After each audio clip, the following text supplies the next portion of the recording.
came up in the session earlier on. I think the so what is the most important thing. Because yeah, I can have an email from a founder or co-founder who's particularly excited about this new taxi app that he's rolled out, for example.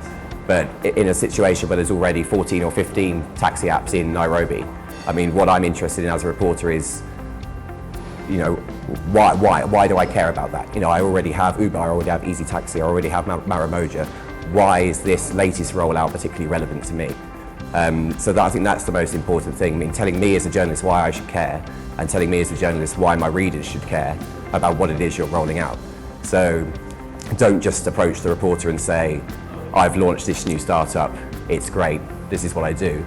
It needs to be, I've launched this new startup, it's going to save consumers 25% on this certain type of expenditure, it's going to cut the time they spend doing this per month by 4 hours, and it's going to add 7% revenues a year to their company. I mean, it's those kind of details that we need. It's the, you know, what are the important factors? What is your startup contributing? Because the fact that you've launched an app or a startup, that great, well done. It's a very brave thing to do, but we need to know what kind of impact that startup is then going to have on, you know, on the wider world, on consumers and on users and on businesses. Obviously, there's certain industries within Africa that at the moment that are seeing massive growth and are going to see increased growth in the future. So, as an example, e-commerce, perhaps, and gaming. If you can sort of, so I think the stat is e-commerce in Africa last year was an $8 billion industry. In 2018, it's expected to be a $50 billion industry.